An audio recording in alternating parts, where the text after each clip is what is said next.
Trey Wingo here. Glad you're with us. Mark Schlereth is here as well. We had so much fun doing this last week. I think we're just going to keep doing it again because we can, and no one says we can't. And we're going to talk about what we saw week 16. What's up, big boy? How you doing?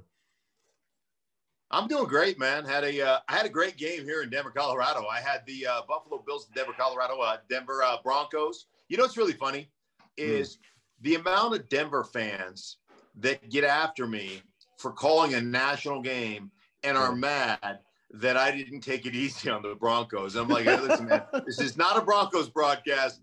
This is a national broadcast on Fox, and I'm going to call it exactly like I saw it. Hey, that game was 48-19. It could have been 65-7. I mean, it was a thorough butt whipping. Just side note for everybody watching, that was your wife and your granddaughter that just walked back and forth behind you. In case people were wondering, were those ghostly apparitions? No, they were family members of Mark Schlereth. So it's all part of the honesty of the podcast. So we have to start with what we saw Monday night.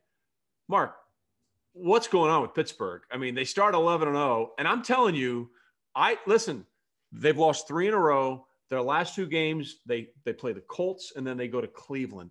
I think there's a real possibility they could go 11-0 and 0-5, which has never happened before. Nobody has ever started with 11 straight wins and then lost the last 5 games of the regular season. They're a mess. They'd be the anti-Jets of like 1987 or 88 that started off like 0-6 and won their last 10 or something like that. They are a mess. Now, they've had some injuries on the defensive side. Dupree's been down. They've had a couple of different linebackers go down. So that's been Bush went down. So that's been tough. But Trey, it's so interesting. And I always said this, when things aren't, as an offense, when things aren't clicking, sometimes it's nice to be able to line up in 22 personnel or 13 personnel or 21 personnel, something big, condense the formations and beat the shit out of somebody. Correct. And Pittsburgh can't do that. No. They just don't have that ability. And they have gone the whole season. And I prepped to do a game that I got taken off of late in the week. And I was supposed to be doing a Pittsburgh game. This is when they were going into play for their first loss, going in to play Washington. So I watched a bunch of their offensive tape. And I just was like, I can't believe how often they're in 4 wide receiver sets, spread sets, empty sets. And Ben Roethlisberger looks like he doesn't want to get hit ever. And I don't blame him. I don't want to get hit either, especially later in my career. I didn't want to get hit. But, it is part of the game still. And how they try to get into a rhythm by throwing short passes. And here's the thing that has always pissed me off about offensive coordinators. I have heard this for years, and it's 100% true. The short passing game is just an extension of the running game. What a lie. What a lie. What a total lie. Those are guys that just want to throw the ball because, if you throw the ball and you develop a quarterback and you throw it all over the ball yard, that's like Viagra for 80-year-old owners. They can't wait to hire you as a coordinator. They're like, oh, my gosh, I am so stiff. So that's what it is. And it's not because you don't wear anybody out. You don't beat anybody up. You don't impose your will upon anybody.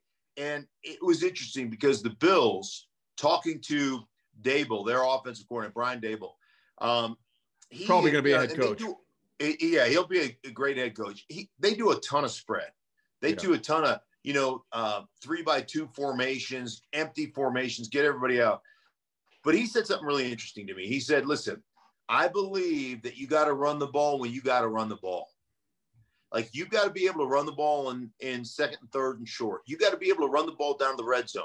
And I believe that you have to throw the ball when everybody knows you're going to throw the ball, and you've got to be successful doing that. And right now, Pittsburgh is a team that can't do any of that. And it shows. And that was an embarrassing loss for them. And I'll tell you what, they're a team right now that I don't think can beat anybody. They remind me a little bit of that guys that are our age or maybe a little younger that go to the Y and play other guys our age, and we think we're like unbelievably good.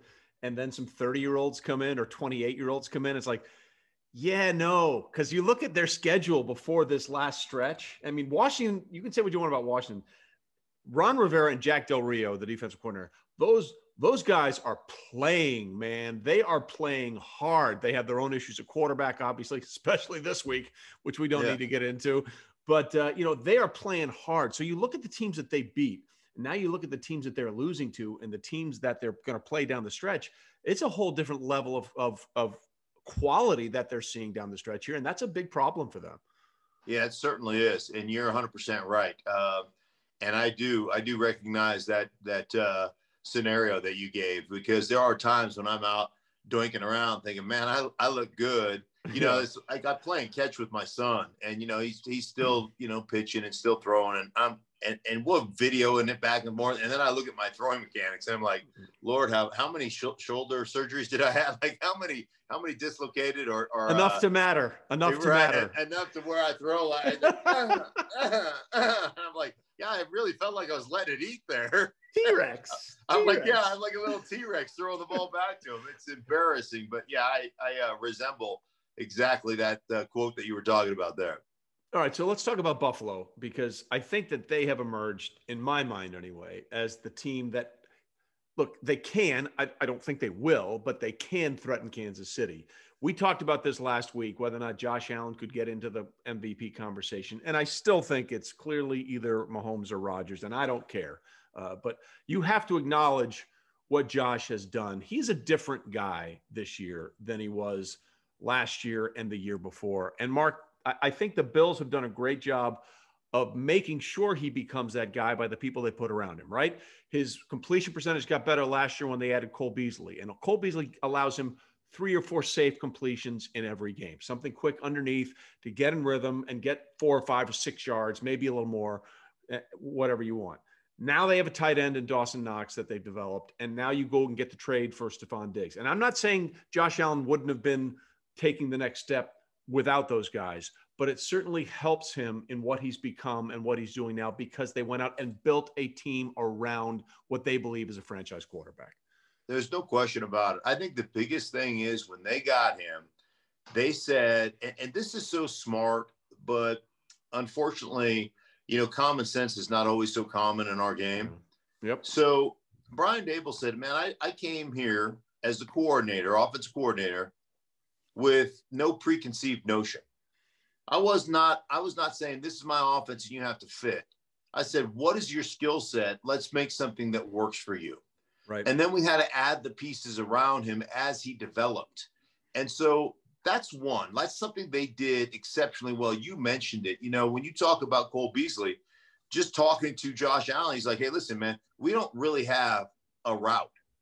He runs everything based off of leverage, and he sees the field just like a quarterback sees the field from his vantage point. So he's like, everything is an option route. You have the freedom to do whatever you want, and I'm just reading you. And so you see that in a lot of third down conversions. You see that in the slot with what Cole Beasley does. Then it's 80s football out for Stephon Diggs, because Stephon Diggs will change any route at any time, anywhere, any depth. You know how a lot of quarterbacks say, I don't want that route run at 11, not 13 yards, 11. Stephon Diggs is going to run it whatever he wants, and Josh Allen's got the arm talent just to make him to make it look great, right? And so they've got this really unique kind of formula there.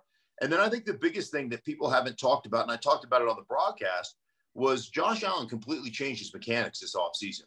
So he said he had a vertical access. I saw that. You guys did you did a great breakdown of that during the game. That was really good. Right. So he said he was throwing like a pitcher on a vertical access, and oftentimes his shoulder was ahead of his release point. And he said he has dropped his arm slot a little bit and become more of a rotational thrower. So his arm is ahead of his shoulder, and it ties the whole kinetic chain together. And so his release points aren't one back here, one down here. They're all coming across this horizontal plane. So it's all a level plane when he releases the football. It just depends on which area of the football field he wants to throw it in.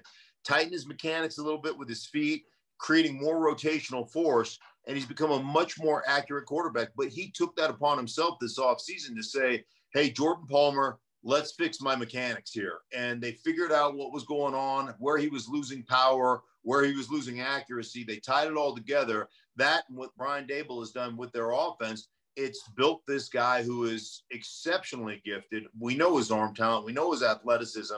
And now now everything has kind of come together, and he's a super smart kid too. Fairly snarky as well when you talk to him, which I actually enjoy. I enjoy a little back and forth like that. No, that gets extra respect in my book. And look, they've been great. And we should also mention that Tannehill played absolutely phenomenal last week. He accounted for 5 touchdowns, ran few in. He was unbelievable. But at the end of the day, the problem is they're going to have to beat one team to get to the Super Bowl, and that's Kansas City. And I don't know how much you saw of that game on Sunday. You probably saw a bunch of it. You had already. Your game was on Saturday. Yeah. The Saints played a perfect game defensively. I mean, they balled. For people that don't know, they balled out in the first half, and at one point they were down by 14 points because at some point you just have to watch what Mahomes does, and you're like, I got nothing. Like there was a completion on a 23-yard play to Sammy Watkins where Mahomes held the ball for like 5 seconds, was running around, and Cam Jordan was in his face the entire time, and he just slipped to the right, got a microsecond of a window, and whipped it to Sammy Watkins in stride perfectly for a 23-yard gain. And then that touchdown in the corner of the end zone to Mecole Hardman. Everyone thought he was throwing that ball away. And he was under duress, and he throws a dart to the only place where Hardman is going to have a chance to catch the ball and do the toe tap. At some point, you're like, guys, there's nothing else we can do. And my favorite stat that came out this week, that was the 9th game in Patrick Mahomes' starting career where the Chiefs have played a top 5 defense. They're 9-0 in those games, and they've averaged 29 points. So everyone says, well, if you play a tough defense, you can slow him down. But at the end of the day, he's 9-0 against those defenses. He's a cheat code. Yeah. It's funny. I did a breakdown, my radio show here in Denver, and we did a breakdown going into the season of the 8 losses that the Chiefs had over 2018 and 2019 season. So they had 8 losses. So I went down and broke down every game, all 8 of them. And they were all similar in that you have to possess the ball. You can run it. You can throw it. I think the Chargers had 29 first downs, mostly on the short passing game. It was the Tennessee Titans running the football, controlling the clock. But in all 8 of those games, time possession was close to 40-20 in favor of the opponent, right? Right. And they all still came down to one score. And if the Chiefs got the ball at the end, you're going to lose. I mean, correct. It just came down like one of the things that the Chiefs do exceptionally well is they can go 5-0 in their protection, meaning just 5 offensive line against whatever 5 you bring. And we're going to hold up. And if we don't hold up, we've got a unicorn behind us. It's going to scramble around and make a play and make a throw down the football field that's uncoverable. I mean, and it's consistent. He just consistently makes throws in windows that nobody in the world can make. And he can make them on the run, under duress, off balance, different arm platforms, doesn't matter. He just does it. And it's got to be extremely frustrating because I was with you. The Saints were playing. Their defense phenomenal, was outstanding. They beat him up a little bit. Yeah. Trey Hendrickson was just, he was beasting Fisher, and it just was. Cam Jordan was all. They were great, and they are exceptionally talented. And to be down 14-0 when you're playing one of your best games you've ever played is got to be. It's just got to be so frustrating. Yeah, it's demoralizing. So then there's the other side of the equation, which is the NFC, and we've talked about this a bunch. And this was a classic example of why you can't trust anybody in the NFC. The late game on Saturday was the Panthers against Green Bay. And Aaron Rodgers said it perfectly after the game. You're never upset with a win, but he said this was a disappointing win because they got out to an early lead and they just sort of, went through the motions. No, look, it's a win. You take it, right? You move on. The Chiefs went down to the wire with the Panthers at Arrowhead earlier this year, but it gives you concerns. You obviously saw the issues with the Saints when they played against the Chiefs on Sunday. And then the Rams inexplicably find a way to lose to the 0-13 Jets. Now, I do have to say that at some point the frustration level kicks in because nobody wants to go 0-16. Like I wouldn't wish that on my worst enemy. So they get paid too. You know what I mean? They're professionals as well. So at some point you figure that's going to go. But if you're the Rams, That is an inexplicable loss with an inexplicable result. And you're just trying to figure out why Jared Goff 1 week looks like a world beater. And then the next week, it sometimes looks like he couldn't hit water if he fell out of a boat. Yeah. They have this propensity to play to the level of their opponent. Yeah. And it bothers me about the Rams because they're an uber talented football team. They really are. I had them early in the season against the Giants. And this is before the Giants really got themselves together, right? Correct. I mean, San Francisco had gone out to the Meadowlands and put it on them a little bit. And they come out of this game, and everything that the Rams had done up to that point offensively, they were brilliant. I think it was the first 3 games of the season, they were brilliant. And I mean, just putting up points and formationally beating people up with motions and getting into bunch formations and motioning somebody across. And 1 minute be a jet sweep, and the next minute be a handoff, the next minute be some type of reverse from the other side. I mean, they were just killing you. They'd line up and get to formations and make you see one thing and do something completely. They were awesome. And then all of a sudden they play against the Giants, and it's almost like, well, we're kind of bored of all that. Let's do something different now instead of the stuff that's working. And they got these static 2 tight formations, and they just lined up and ran plays. And I was like, this makes no sense to me as I was broadcasting it. Why would you get away? Like I always believed as a player, take us out of it, defend it. Before we change it, let's just make them defend it. Because I don't care if you know what we're doing. I never did. I was you can't stop it. It doesn't matter. Right. I was kind of like, I played it like we were Globo Gym. We're better than you, and we know it. And we're just going to kick your ass. And we're going to run what we run. Yeah. And so the Rams sometimes, and I don't know if this is a Sean McVay thing, or they sometimes play to the level of their opponent, or they get bored. And they're like, let's do something completely out of our character as a decoder thing, to kind of throw people off. And they bother me that way. And you're right about Jared Goff. Sometimes the guy looks phenomenal. And then sometimes, I've talked to coordinators, say, hey, man, if you disrupt his first read and then you change things up, he gets a little panicky. He gets a little, he makes some bad decisions. And maybe that's kind of the book out on Jared Goff. Right now, is Green Bay the team you think you trust the most? Look, I know the Bucs had another amazing comeback. Rule number 1, don't let Tom Brady fall behind by 17 or more to Atlanta, no matter where he's playing. That will turn out poorly for the Falcons. That's a good call. But the Bucs, it seems like, have gone back and forth. Do you feel like Green Bay is the team right now in the NFC? I do. I still think, because of Aaron Rodgers and what he's doing, I think defensively, Green Bay still gives me a lot of pause. Yeah. They just now Clark is a great player, and Zadarius Smith is a really good player, but their linebacking core scares me a little bit. And Mike Pettin will get into. I mean, he'll play dime to base. I mean, he'll play nickel to base, dime to base. He's just like, I'm going to get my best 11 players on there. They really are about defending the pass and not defending the run. They don't care about that. So, or they care more about defending the pass. They scare me a little bit on the defensive side of the ball. Aaron Rodgers is, as you know, he's just a freak show. So I would probably put them at the top of my leaderboard. I still think, and I've called several Saints games, I still think the Saints in the NFC are the most talented roster in the NFC. How does Drew Brees come back from that? It grows every time I hear it. It's 3 fractured ribs, 6 fractured ribs, 11 fractured ribs. Half a rack. Let's just go with half a rack. He had half a rack. How does he come back? Do they start, offensively? Because he wasn't right. He wasn't right. He missed his first 5 throws in that game. And maybe Sean Payton made a mistake by putting him in there. I'm not saying Taysom Hill would have fared any better. I'm not sure. But you could tell the Breeze was really rusty in that game.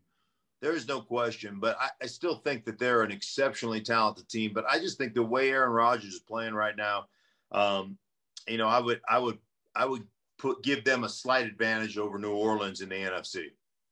Cleveland's an interesting team, and they had what we'll call like a win. I wouldn't call it a great win over a hapless Giants team that had Colt McCoy in there, 20-3. But they're a team that is a run-first offense. There's no question about it. They've gone from Baker Mayfield, setting the record for most touchdown passes by a rookie, to making sure that offense goes through that offensive line with Wills and Teller and everybody else, and Conklin and Nick Chubb and Kareem Hunt. and then you add in the throwing of Baker Mayfield, you get what kind of a puncher's chance do you give them against Kansas City in the playoffs? Assuming they get in, all things are possible. Yeah, well, I mean, go back to the formula we talked about earlier about possessing the ball and controlling the line of scrimmage and keeping Patrick Mahomes on the sideline. They have the ability to do that. And defensively, Olivier Vernon's great. Obviously, Myles Garrett's an unbelievable player. They've Larry Ogunjobi, who I always want to say Larry One Ogunjobi, like Obi-Wan Okanobi. But he's a great player. So they have a really outstanding defense. I give them a chance.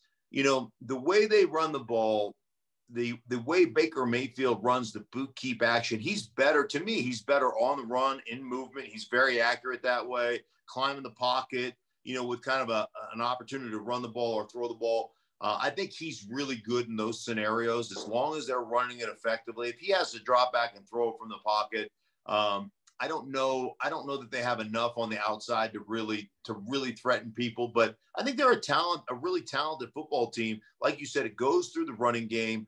It goes through the possession game. I think Hunt has become a big time pleasant surprise in the passing game, catching balls out of the backfield. Like he lines up outside. Yeah, he lines up outside. He runs routes like a receiver. So I think it's another just kind of weapon or tool in their tool belt overall, but they have the ability to possess the ball and keep Kansas City off. That said, Kansas City will get the ball at the end of the game and run down for 30 yards in a minute and 12 seconds or 100 yards, 12 seconds and score. That's who they are. Yeah. I mean, the Ravens tried that and you just can't give him enough time because if you have like 45 seconds left and he's got the ball, you still feel like he's going to win the game. And that's why sometimes Andy Reid gets away from the run so much and it drives me crazy. But then I'm like, oh, wait a minute. The best player on the planet is Patrick Mahomes. Put the ball in his hands as much as possible. So we talked a little bit about the MVP awards last week, and we're getting into the last few weeks of the season. So award season is upon us. And I think that a lot of people were looking at Mike Tomlin as the coach of the year for the Steelers when they were the last unbeaten team. And, maybe he gets it turned around and they win the division and they take care of business. He's still in the running. You mentioned the Browns. I think Kevin Stefanski has to be in there. Obviously, Andy for what he's doing as a team trying to repeat for the first time, something you did that the Broncos haven't and the Patriots did last in 38 and 39, and you guys did it a few years before that. But I want to throw out a name that I don't think he's going to win, but I think it cannot be overstated the job that he has done, and that's Ron Rivera. Let's not forget, oh, by the way, while battling cancer this entire season, right. I mean, the Washington football team as an organization has been a disaster. And once again in the news again today for a variety of reasons as we're taping this. So for him to be able to do what he's done, and I got to give Jack Del Rio, the defensive coordinator, guy that we know very well, some credit as well. They've had instability at the quarterback position. They've had instability at the organizational level, and somehow Ron, while battling cancer, has found a way to be a real stabilizing force. I'm not sure if he's going to win, but I'm not sure he shouldn't win either. Yeah, I think it's a great call, and I hadn't really thought about it. I keep in contact with Ron through his, just through his treatments, and it's been amazing. I've had the chance to call one Washington football team game. And you just look at the growth. Like there were so many big plays early in Washington, in their defense, as they were establishing what that defense was going to be. They just gave up so many explosives. Trey, they were giving up 6, 7 explosives, 8 explosives a game.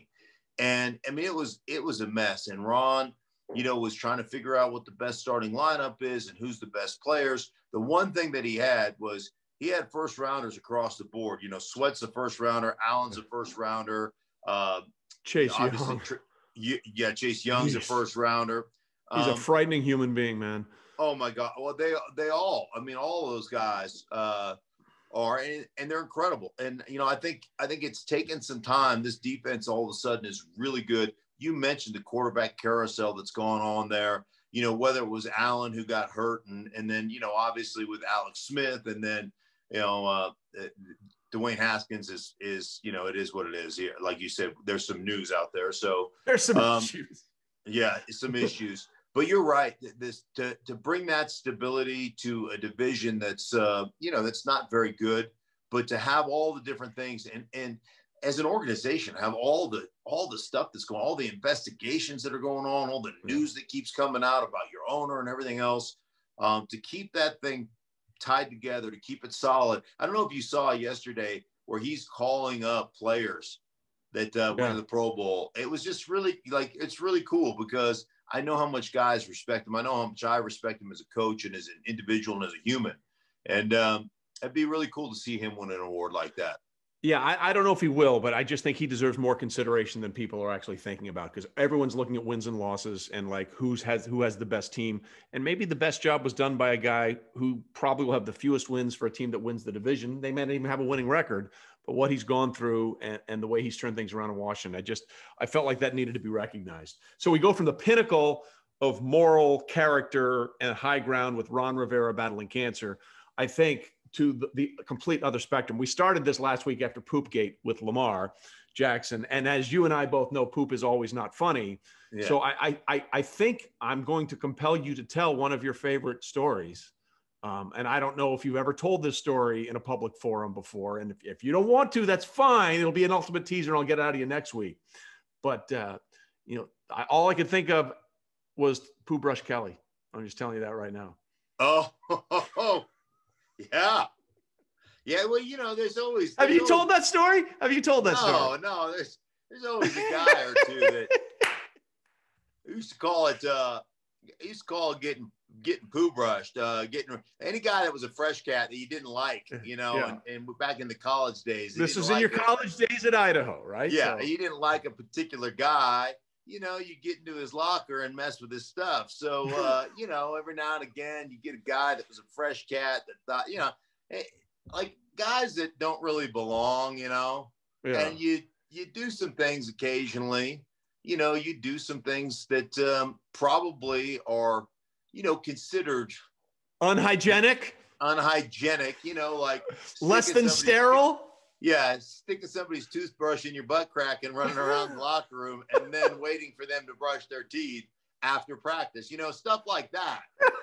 And you can do stuff like that when you get to the facility early enough, right? Yeah. Thank the Lord, seriously, thank the Lord there weren't cell phones with cameras in them back when I was playing, because I certainly would have been run off campus on several different occasions.